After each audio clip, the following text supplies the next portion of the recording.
Welcome বন্ধুরা, তোমরা সবাই কেমন আছো? আমি তো খুব খুব খুব ভালো আছি। তোমরাও ভালো থাকো। যে যেখান থেকে আমার ভিডিও দেখছো তারা নিশ্চয়ই সবাই ভালোই আছো আর ভালোই থেকো।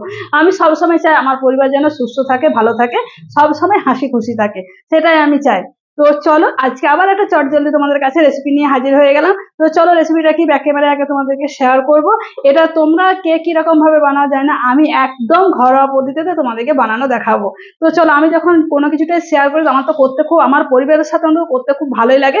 তো চলো আমি চটপট শেয়ার করে ফেলি। আরেকটা কথা বলছি, আমার ছোলার ডালের রেসিপিতে আমার অনেকগুলো কমেন্ট এসেছে, যে দিদিভাইরা কমেন্ট করছো তাদেরকে অসংখ্য ধন্যবাদ। কিন্তু আমার মতন অবশ্যই দিদিভাই তোমরা কিন্তু বানিয়ে করে খেয়ে দেখতে পারো আমার মতো করে। আমার খুবই ভালো লেগেছে, কমেন্টগুলো পড়েছি, আমি প্রত্যেককে রিপ্লাইও দিয়েছি, আমার খুব ভালো লেগেছে। তো চলো আর বেশি দেরিও করবো না, চলো চট জলদি তোমাদের সাথে শেয়ার করে ফেলি রেসিপিটা কি বানাবো। যেটা বানাবো দেখো, সমস্ত উপকরণ আমি রেডি করে নিয়েছি। আর এখানে আজকে বানাবো গাঠি কচু। তো কচুটা তোমরা দেখো আমি 80% মতো সেদ্ধ করেছি, দেখো ভেঙেই যাচ্ছে, প্রায় 80% একটু বেশি সেদ্ধ, দেখো ভেঙে ভেঙে যাচ্ছে, খুব নরম হয়ে গেছে কচুটা। তো এরকম কচু খেতে সত্যি খুব ভালো লাগে। তো চলো তোমরা দেখো। আর এখানে নিয়েছি আলু। আলু একটু ডুমো ডুমো করে, একটা বড় সাইজের আলু ডুমো ডুমো করে কেটে নিয়েছি। তোমরা যদি শুধুই বলো যে কচুর দম খাবো, তো শুধু কচু দিয়ে করতে পারো। আর একটু আলু দিলে খুব ভালো লাগে, আমার বাড়িতে আলুটা আমরা বেশি পছন্দ করি, তাই আমি একটা আলু দিয়েছি। তোমরা যদি না চাও তাহলে স্কিপ করে যাবে। আর এখানে দিয়েছি একটা টমেটো, একটা মিডিয়াম সাইজের টমেটো কুচি করে নিয়েছি। এখানে নিয়েছি আদা আর কাঁচা লঙ্কার পেস্ট। এখানে নিয়েছি একটু গরম মশলা। এখানে নিয়েছি ব্যালেন্সের জন্য একটু চিনি। আর নিরামিষ রান্না মানে একটু ঘি। এখানে আমি একটু ঘি নিয়ে, সরি, হিং নিয়ে নিয়েছি। নিরামিষ রান্নাতে একটু হিং দিলে দেখবে ভালো লাগে। আর এখানে নিয়েছি ফোড়নের জন্য একটু সাদা জিরে, দুটো শুকনো লঙ্কা, একটু তেজপাতা ছিঁড়ে নিয়েছি। আর এখানে নিচে একটু কাস্তুরি মেথি পাতা। এখন ধনে পাতা পাওয়া যাচ্ছে না, আমার কাছে সত্যি নেই, তার জন্য আমি একটু কাস্তুরি পাতা, একটু ড্রাই রোস্ট করা কিন্তু পাতাটা কিন্তু ড্রাই রোস্ট করে নিয়েছি। তো আর এখানে নিয়েছি তোমার দেখো, এখানে যা জিরে গুঁড়ো যা একটু ঠেকিয়ে দিয়েছি, হাফ চা চামচেরও কম। আর এক বড় চামচের 1 চামচ নিয়েছি ধনে গুঁড়ো। আর একটা মানে হলুদ নিয়েছি 1 চিমটি। আর এখানে নিয়েছি স্বাদ মতো নুন। তো প্রথমে যে কাজটা করব, এই মশলাটা প্রথমে আমি জল দিয়ে ভিজিয়ে দিচ্ছি। প্রথমে জল দিয়ে ভিজিয়ে মশলাটা একটা পেস্ট বানিয়ে নিচ্ছি। কিন্তু দেখবে মশলাটা খানিকক্ষণ পরে যখন দেবো, মশলাটা বেশ ফুলে উঠবে আর একটা স্মুথ পেস্টের মতো তৈরি হয়ে যাবে। আর রান্নাটা তোমাদেরকে দেখায়, সর্ষের তেলে করব। তেল আমি অলরেডি এখানে বসিয়ে দিয়েছি। প্রথমেই যেটা করব, আলুটা খুব ভালো করে ভেজে নেব। আলুটা কেন ভালো করে ভাজতে হবে, কারণ যেহেতু আমার কচুটা সেদ্ধ, কিন্তু আলুটা খুব লাল লাল করে তোমরা ভেজে নেবে। বলো, আলুটা একটু কালার ধরে বেশ লাল লাল করে ভাজবো, যেহেতু কচুটা আমার সেদ্ধ করা। তো চলো খুব ভালো করে নাড়িয়ে চাড়িয়ে আলুটা যতক্ষণ না কালার চেঞ্জ হচ্ছে, যতক্ষণ না সেদ্ধ হচ্ছে, ততক্ষণ না ছাড়বো না। তো চলো খুব ভালো করে আলুটা ভেজে নিই। তো দেখো আলু কালার পুরো চেঞ্জ হয়ে গেছে। আলু আমি খুব সুন্দর দেখো একটু কালার ধরে বেশ লালচে কালার ধরে ভেজে নিয়েছি। তো চলো এরপর আলুটা আমি তুলে নেবো। আর কিন্তু তেল আমি দেবো না, এই তেল দিয়ে রান্নাটা করব। তো চলো, আমি এক হাতে তো ক্যামেরা ধরে আছি, তাই জন্য সাথে তোলার এটা তো আমি করতে পারবো না। তো চলো আগে ক্যামেরা অফ করে আমি এটা তুলে নিই। খুব লালচে করে ভেজে নিচ্ছি, যেহেতু আমার কচুটা সেদ্ধ। তোমরাও কিন্তু এইভাবে লাল লাল করে আলুটা ভেজে তুলে নেবে। তো চলো বন্ধুরা, তাহলে আলুটা ভেজে আমি তুলে নিই। দেখো আলু কিন্তু আমি একদম লাল লাল করে ভেজে তুলে নিয়েছি। আর চলো এবার কড়াইয়ে ফোড়নে দিয়ে দিচ্ছি গোটা জিরে, শুকনো লঙ্কা আর তেজপাতা। আর সামান্য একটু দিয়ে দিচ্ছি হিং। হিং দিলে রান্নার ফ্লেভার সত্যি সবসময় আলাদা হয়। ফোড়ন থেকে যখন একটা আমার মিষ্টি গন্ধ বেরিয়ে আসবে, তখন এর মধ্যে দিয়ে দেবো কাঁচা লঙ্কা আর আদার পেস্টটা। তো ফোড়ন দেখো আমার একদম চড়বড়ি ফুটতে শুরু করে দিয়েছে, খুব সুন্দর একটা জিরে, শুকনো লঙ্কা, তেজপাতার ফ্লেভার আমি পাচ্ছি, তার মধ্যে একটা হিঙের ফ্লেভার। তো দেখো খুব সুন্দর ভাবে আমি ভালো করে 3 থেকে 4 সেকেন্ড ধরে ভালো করে ভেজে নিলাম। এরপর এর মধ্যে দিয়ে দিচ্ছি আদা আর কাঁচা লঙ্কার পেস্টটা।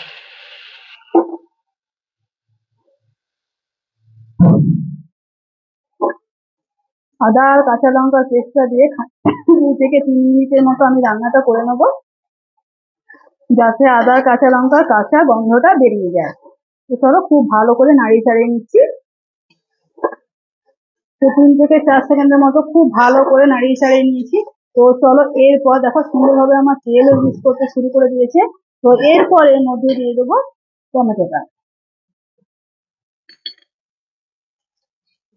হাতে যদি তোমার কাছে এখন টমেটো, বর্ষাকাল তো পচে যাচ্ছে, টমেটো যদি তোমরা না পাও তো সামান্য 1 চামচ টক দইও তোমরা দিতে পারো। টক দই দিলেও কিন্তু খুব ভালো লাগে। তো চলো তোমাদের সাথে কথা বলতে বলতে টমেটোটা দিয়ে দিলাম। টমেটোটা কাঁচা গন্ধটা একটু বেরিয়ে যাক, ভালো করে নাড়াচাড়া করে নেবো।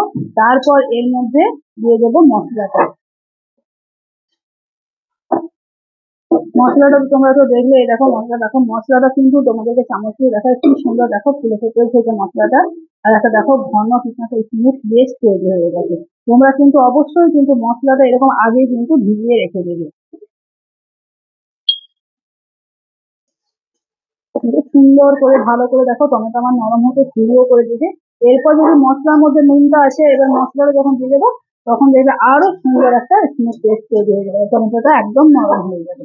তো চলো এই পর্যায়ে পেস্টটা দিয়ে দিই।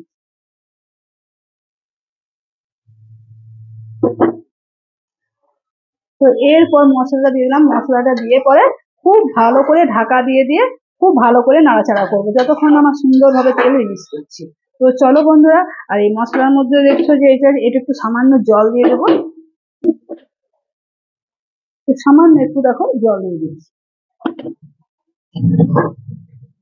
এরপর খুব সুন্দরভাবে ঢাকা দিয়ে ভালো করে নাড়িয়ে চাড়িয়ে মিনিট দুয়েকের মতো কষে নেবো।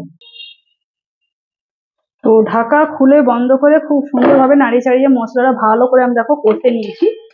দেখো সুন্দরভাবে আমার তেল রিলিজ করতে শুরু করেছে, আর খুব কম তেল দিয়ে মশলাটা দিয়ে করলাম। তো এর মধ্যে এবার দিয়ে দেবো কচুটা।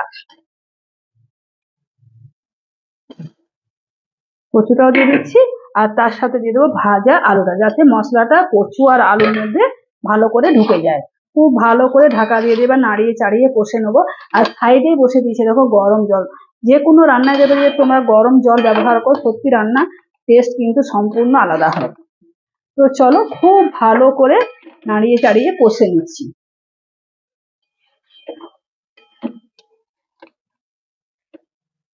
একটু ঢাকা দিয়ে দিয়ে ভালো করে কষে নেবো। তো খুব সুন্দরভাবে ঢাকা দিয়ে ঢাকা খুলে আমি খুব ভালো করে কিন্তু নাড়িয়ে চাড়িয়ে দেখো কষে নিলাম, যাতে সমস্ত মশলার ফ্লেভার দুটোর মধ্যে ঢুকে যায়, আলু আর কচুর মধ্যে। খুব ভালো করে দেখো কষে নিয়েছি। দেখো কচু এর মধ্যে কিন্তু ভেঙে ভেঙে যাচ্ছে, দেখো তোমরা। তো চলো এরপরে দেখো ফুটন্ত গরম জল এর মধ্যে কিন্তু ঢেলে দিচ্ছি, একদম ফুটন্ত গরম জল। তো চলো একটু ভালো করে রান্নাটা করব, যাতে আলুটা একটু ইয়ে আছে। তো আর এই যে জলটা দিলাম, একটু বেশি করে জল দিলাম, কচুর মধ্যে জলটা কিন্তু টেনে নেবে, তাই একটু বেশি করে আমি জল দিলাম। আর আলুটাও সেদ্ধ হয়ে যাবে। তো চলো এটা কিন্তু 4 থেকে 5 মিনিটের মতো আরো রান্নাটা করব ঢাকা দিয়ে। চলো ঢাকা এবার বন্ধ করে দিচ্ছি। 5 মিনিট পর তোমাদের কাছে আবার ব্রেক নিয়ে ফিরে আসছি। দেখো আমি চিনিটা দিতে ভুলে গেছিলাম, তো চিনিটাও দিয়ে দিলাম। তোমরা চিনিটা চাইলে স্কিপ করে চলে যেতে পারো যদি কেউ না পছন্দ করো। আর তারপর এর মধ্যে আমি নুন আর মিষ্টি, মানে নুন ঝাল মিষ্টি যে ব্যালেন্সটা, সেটা কিন্তু এই সময়তেই চেক করে নেবো। তোমরাও কিন্তু চেক করে নেবে। চিনিটা একটু আগে দেওয়া ছিল জলটা দেওয়ার পরে, তোমরা জলটা দেওয়ার পরে কিন্তু চিনিটা দিয়ে দেবে, তাহলে চিনিও ফ্লেভারটা সবের মধ্যে ঢুকে যাবে, তাহলে ব্যালেন্সটা ঠিক চলে আসবে। তো চলো এখন তো আমার অনেকটাই জল আছে, তোমরা দেখবে এই তো জলটা দিলামই। তো চলো এরপর ভালো করে আরো মানে মিনিট 5-এর মতো রান্নাটা কিন্তু করব। তো চলো 5 মিনিট পর ঢাকাটা তোমাদেরকে খুলে দেখায়। দেখো কি সুন্দর আমার কচু একদম নরম হয়ে গেছে, আর একদম কচুগুলো দেখো পাক ফুটে গেছে। তোমাকে চলো দেখায়, একদম কিন্তু কচু ভেঙে যাচ্ছে। আর আলুটাও দেখো কি সুন্দর সেদ্ধ হয়ে গেছে, আলুও কিন্তু একদম কিন্তু সেদ্ধ হয়ে গেছে। তো চলো এবার কিন্তু এইরকমই কিন্তু নামাতে হবে, কিন্তু প্রচন্ড টেনে নেবে, একদম সেই এটা ভালো লাগবে না ড্রাইটা। তো একটু গ্রেভিটা থাকলে ধরো খেতেও ভালো লাগবে। তো চলো এর মধ্যে এবার দিয়ে দিচ্ছি মেথি পাতাটা।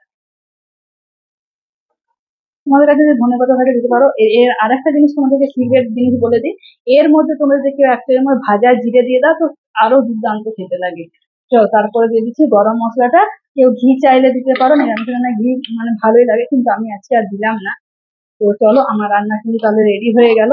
তো চলো ভালো করে মিশিয়ে নিই, তারপর ঢাকা দিয়ে দিয়ে 5 মিনিট পর তোমাদেরকে এটা দেখাবো।